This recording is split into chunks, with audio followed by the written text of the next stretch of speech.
The void of space was silent, but the derelict orbital station Echo 9 groaned like a dying beast. Its shattered hull spun lazily in the black, its corridors haunted by the ghosts of the human crew who had once manned it. Now only one remained. Captain Elias Varro was supposed to be dead. Officially he was. The Galactic Concordance had declared humanity extinct after the Purge Wars, a systematic extermination carried out by the Zereth Dominion, a coalition of alien empires that saw mankind as too volatile, too dangerous, to be allowed to survive. But Elias had refused to die.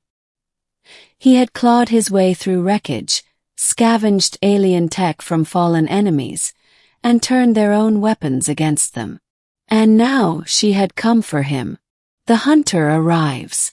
Kessarix the Blade was a legend among the Vorith, a species of apex predators bred for war. Her people were the Dominion's elite hunters, tasked with exterminating the last remnants of rogue vermin across the galaxy. She had tracked Elias to Echo 9, her bio-enhanced senses detecting the faint heat signature of a lone survivor. Her ship, a sleek Vorith Nightfang-class interceptor, docked with the station silently. Clad in her phase-shift armor, a living metal that adapted to threats, she moved through the corridors like a shadow, her twin plasma whip blades humming at her sides. This would be quick. Humans were weak, fragile. Their bones broke too easily, their reflexes too slow. The Dominion's propaganda had assured her of this. But when she finally cornered Elias in the station's ruined command deck, she found him standing in the center of the room, waiting. Not cowering. Not begging. Smiling. Human who doesn't run. Elias was gaunt, his face lined with scars, his body wrapped in a patchwork of scavenged armor. Some human, some alien. In his hands, he held a weapon she didn't recognize. A modified ion splicer, jury-rigged with Dominion power cells. "You're late," he said, his voice rough but steady. I was starting to think the Vorith had lost their edge. Kessarix's mandibles twitched in irritation. This wasn't how prey behaved. "You will kneel," she commanded, her voice a venomous hiss. "Or I will remove your limbs before taking your head." Elias didn't move. Instead, he tapped a device on his wrist. The station's emergency lights flared to life, revealing something that made Kessarix's blood run cold. The entire room was rigged with explosives. The trap springs. "You think I didn't know you were coming?" Elias smirked. "Your ship's signature is in every Dominion database. I've been waiting." Before she could react, he slammed his fist onto the console beside him. The station shuddered. Hidden charges detonated in sequence, not to kill, but to isolate. Blast doors sealed shut, cutting off her retreat. The gravity generators flickered, shifting polarity, and Kessarix suddenly found herself floating, disoriented in 0G. Elias, however, had magnetic boots. He moved with purpose, firing his splicer, not at her but at the ceiling. A superheated plasma burst melted through the metal, and the sudden decompression sucked the air out in a howling vortex. Kessarix tumbled, her armor compensating, but Elias was already lunging, using the chaos to close the distance. The Huntress's realization. She had fought countless species. None had ever outmaneuvered her. But Elias wasn't just fighting, he was thinking. He knew her armor's weakness. The phase shift plating took milliseconds to adapt. So he switched weapons mid-combat, pulling a sonic disruptor, stolen from a dead Dominion enforcer, and firing point-blank. The high-frequency pulse bypassed her armor's defenses, vibrating through her exoskeleton. Pain lanced through her, and for the first time in her life, Kessarix faltered. How? Humans weren't supposed to be this cunning, this relentless. The psychological blow. Elias didn't press the attack. Instead, he stood over her, his weapon trained on her skull. "You came here to kill the last human," he said, his voice low. "But you didn't ask why your people were so afraid of us." Kessarix's instincts screamed at her to fight back, but something in his eyes, cold, calculating yet not cruel, made her hesitate. "You're not afraid of our strength," Elias continued. "You're afraid of what happens when we have nothing left to lose." And in that moment Kessarix understood. This wasn't a hunt. It was a test, one she was failing. The mission backfires. The station's alarms wailed. Elias had triggered the self-destruct sequence. "You have two choices," he said, tossing her a breather mask as the air grew thin. "Die here, proving your people right about us. Or live, and ask yourself why the Dominion really wanted us dead." Kessarix stared at the mask, then at him. For the first time in her life, she was afraid, not of death, but of the truth. Why this works for HFY/sci-fi. Human ingenuity versus alien superiority. Elias uses scavenged tech and psychological warfare, turning the Vortha's own tools against them. Moment of vulnerability. Kessarix's fear isn't physical, it's ideological. She realizes humanity was never the monster the Dominion claimed. High-stakes action, zero-G combat, improvised weapons, and a ticking clock, self-destruct, keep tension high. Themes of survival and defiance. Elias isn't just fighting to live. He's fighting to prove humanity's worth. The air inside the ruined station was thinning, the groans of collapsing metal echoing like distant thunder. Kessarix clutched the breather mask Elias had thrown her, her mandibles flexing in frustration. She had been trained since birth to dominate, to exterminate, to leave no enemy standing. Yet this human had not only survived her ambush, he had controlled it. And now he was dragging her deeper into the corpse of Echo 9. His movements quick, purposeful. "Where are you taking me?" she snarled, her voice modulator crackling through the mask. Elias didn't slow. "Somewhere you can't kill me. A lair of scavenged miracles." The chamber he led her to was unlike anything she had seen before. It was a makeshift armory, a nest of stolen technology cobbled together in defiance of logic. Dominion plasma rifles lay disassembled on a workbench, their power cores rewired into human-designed pulse grenades. A Vorth medical drone had been gutted, its nanite injectors repurposed into a field repair kit. Even the walls were lined with salvaged ship plating, hammered into crude armor.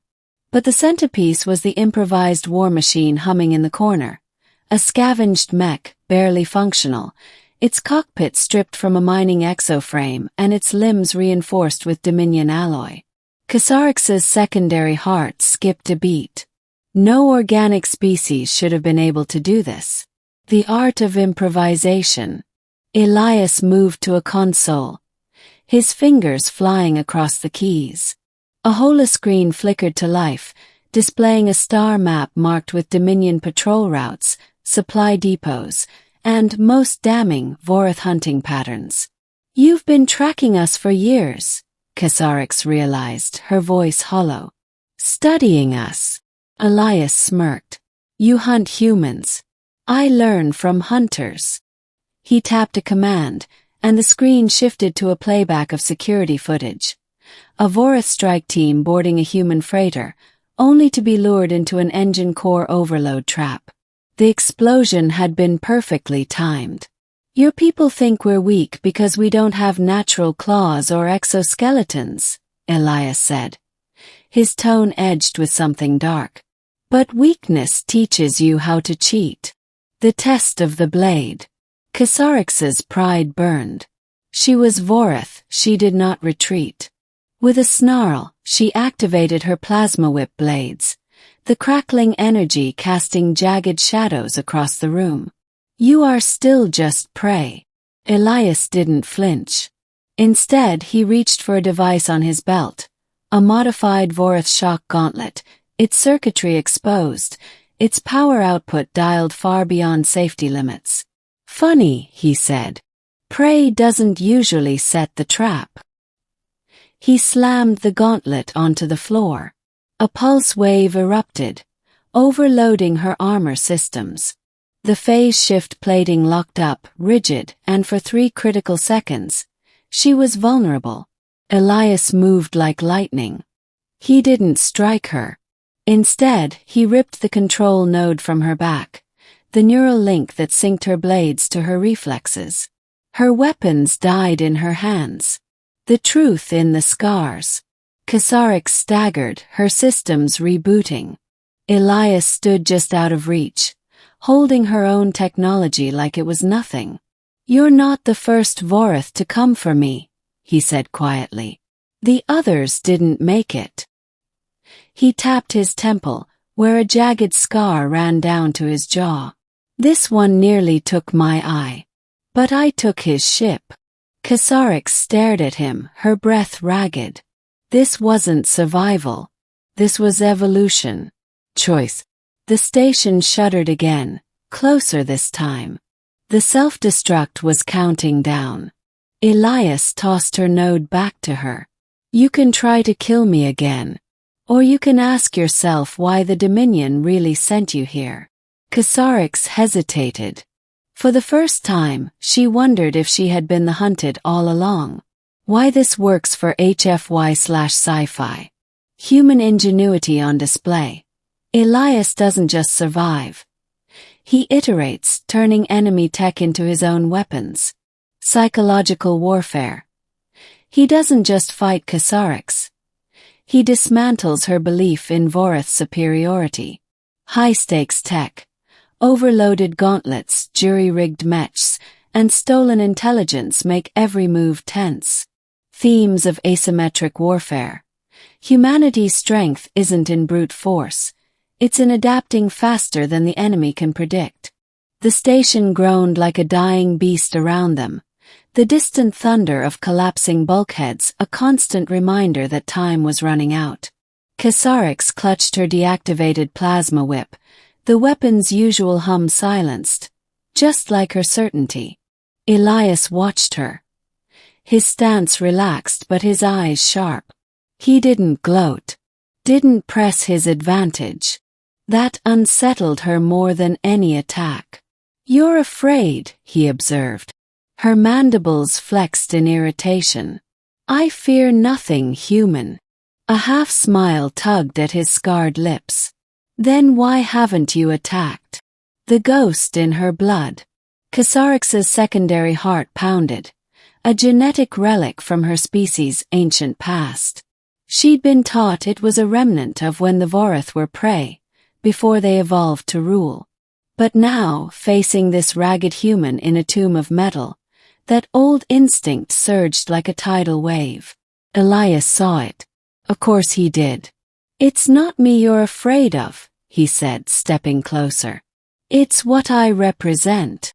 She bared her fangs. "You represent nothing. Your kind is extinct. Then why are you shaking?"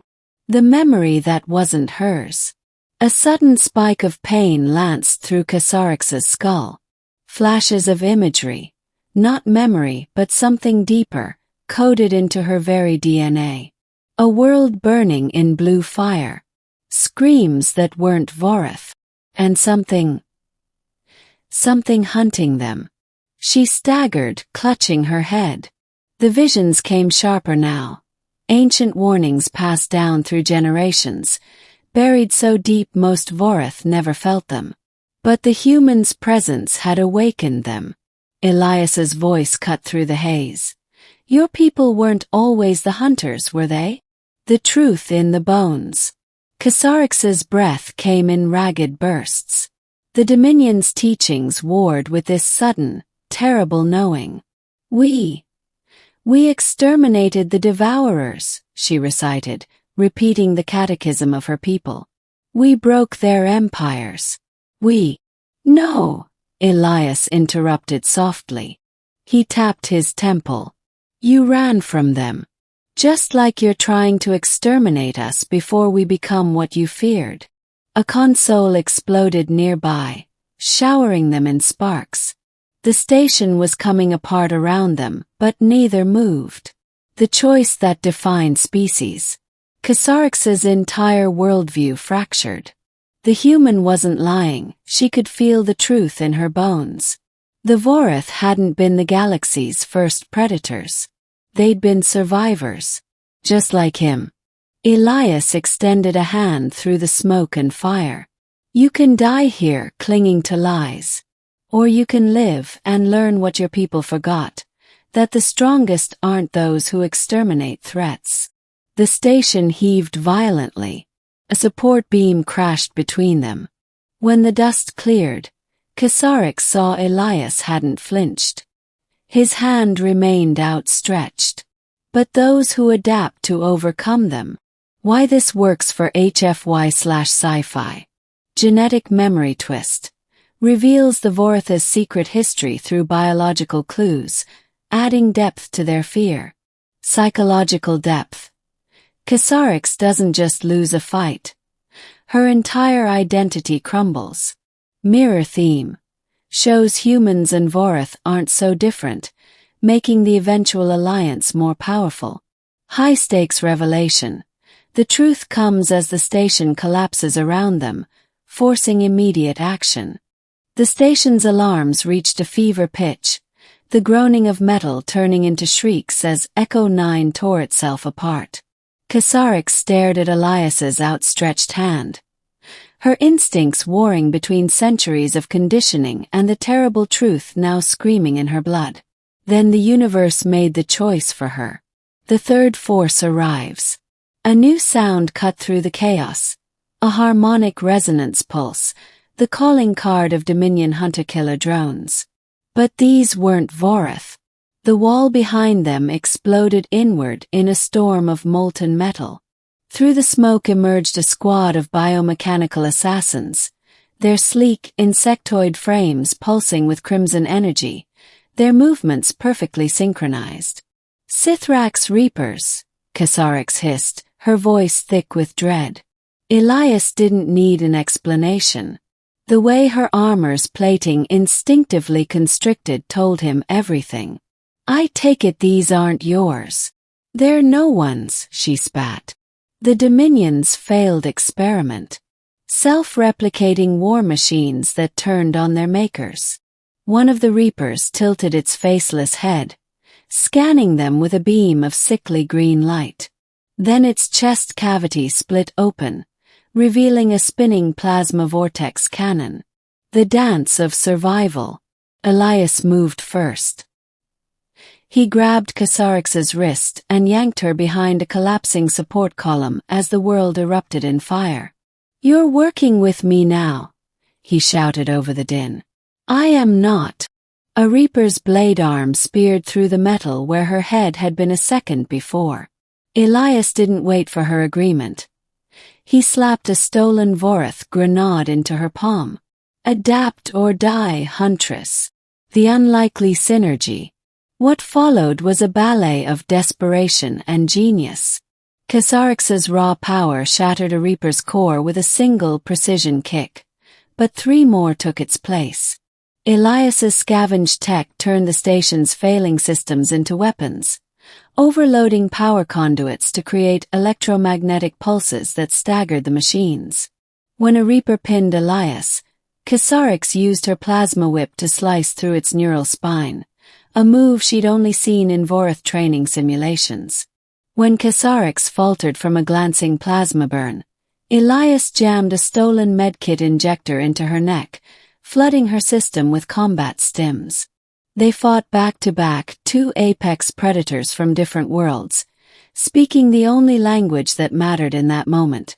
Violence. The revelation in the ruins. As the last Reaper collapsed in a heap of sparking limbs, Kessarix turned on Elias, her blades humming at his throat. This changes nothing, she growled. Elias didn't even blink. You're right. The Dominion still wants us dead. The Reapers are still coming. And this station. He gestured to the flames engulfing the corridor. We've got maybe 5 minutes before it's scrap. A tremor ran through Kessarix's armored frame. Not from fear, from the horrifying realization that this human was right. Your ship or mine? Elias asked, already moving toward the hangar. Why this works for HFY/sci-fi. Enemy of my enemy. The Reapers force cooperation while raising stakes, showing both characters' skills under pressure. Combat chemistry. Their fighting styles contrast yet complement. Vorath precision versus human improvisation. Unspoken trust. They save each other without hesitation, proving mutual respect before either admits it. Ticking clock. The dying station prevents drawn-out moral debates. Action drives the alliance. Kessarix's claws trembled as she input the coordinates. Numbers she had pulled from Elias's dying ship, from systems he had wanted her to access. The last known location of Sol 3. Earth. The Dominion had claimed it was glassed. A dead world. But Elias had died laughing. The ghost planet. Her cloaked Vorath scout ship dropped out of warp at the system's edge. Sensors screamed immediately. Radiation spikes, energy signatures, encrypted comm traffic. Impossible. As she descended through the atmosphere, her view screen resolved the truth. Earth lived. Not as it once was. Not unscarred. But alive. Towers of salvaged Dominion tech rose from the ruins of old cities. Hybrid ships, part human design, part stolen alien engineering, patrolled the skies. And below, in the ashes of what the galaxy had tried to erase, lights, millions of them. The reckoning. The moment her ship breached their defenses, a dozen targeting locks hit her. A voice barked over the comm in guttural human Vorath pidgin. Last warning, scale back. Identify or burn. Kessarix hesitated. Then she opened a channel and transmitted the only thing that mattered. Elias's final message. Static. Then a new voice, female, hardened by war but sharp with something else. Kessarix the Blade. The targeting locks held. You're late. The truth that will spread. They took her to a bunker deep beneath what was once called London. The woman, Commander Lean Reyes, last fleet of Terra, studied her with Elias's same calculating gaze. He believed you'd come, Reyes said. Bet his life on it. Kessarix flexed her claws. Why? Reyes smirked and tapped a console.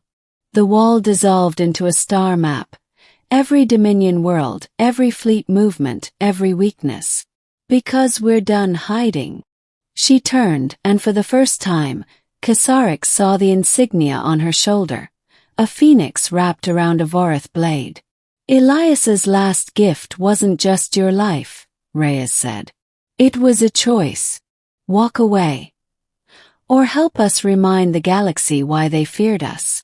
Outside, the sounds of rebuilding shook the earth. Not just survival. Preparation. Kessarix looked at the map, then at the thousands of human and non-human faces working together in the ruins. She made her choice. Final line. Somewhere in the dark, a fire that should have died long ago roared back to life. Why this ending works. Full circle. Kessarix completes her arc from hunter to ally. HFY punch. Reveals humanity wasn't just surviving, they were learning, adapting, uniting others. Sequel potential. The coming war is telegraphed without needing details. Emotional payoff. Elias's sacrifice given meaning through Kessarix's choice. The Vorath Night Fong streaked through the void, its engines screaming from damage sustained in their escape. Behind them, Echo 9 detonated in a silent bloom of fire, taking the last of the Sithrax Reapers with it. Kessarix gripped the ship's controls, her talons digging into the console. We're not clear yet. Elias, slumped in the co-pilot's chair, blood seeping through a makeshift bandage, chuckled darkly. When are we ever? Then the scanners lit up. The final trap. 3 Dominion interceptors emerged from warp, their weapon systems locking on. A voice crackled over the comms. High Executioner Vrail, the architect of the human purge. Kessarix. You disappoint me. Elias met Kessarix's gaze. No words were needed. They both knew. This ship couldn't outrun them. So Elias did what humans do best. He changed the game. The sacrifice play. Elias's hands flew across the console, rerouting power in a way that made Kessarix's crest flare in alarm. What are you? Buying you time. He input a final command, and the ship's core began an overload sequence. Vorath escape pods have stealth plating. You'll slip past them. Kessarix's secondary heart pounded. You'll die. Elias grinned, bloody and fierce. Yeah. But you won't. The last stand. What happened next would be etched into Kessarix's genetic memory. Elias rammed the throttle, sending the night Fong hurtling toward Vrail's flagship. He jammed Dominion comms with a pulse of old human war codes, codes the Vorath had never been able to decrypt. As the distance closed, he activated the ship's self-destruct with one hand and saluted Vrail with the other. The explosion lit up the void like a newborn star. The legacy. Kessarix's pod drifted through the wreckage, cloaked from sensors. Through the viewport, she watched the remaining Dominion ships scatter, not from the blast, but from the distress call Elias had rigged to broadcast on all channels. A message in a dead language. Challenge. Promise. And as Kessarix input coordinates for the one place in the galaxy no Vorath had ever dared go, the last human colony, she understood the truth the Dominion had tried so hard to erase. Humanity's greatest weapon was never their technology. It was their indomitable will to light a fire in the dark, and force the universe to see it. Why this works for HFY/sci-fi. Ultimate sacrifice. Elias doesn't just die. He weaponizes his death, embodying humanity's defiance. Genetic memory echo. Kessarix's reaction mirrors her ancestors' fear, completing her arc. Symbolic victory. His last act isn't destruction. It's communication, humanity's true strength. Sequel hook. Kessarix heading for the last colony sets up the next chapter.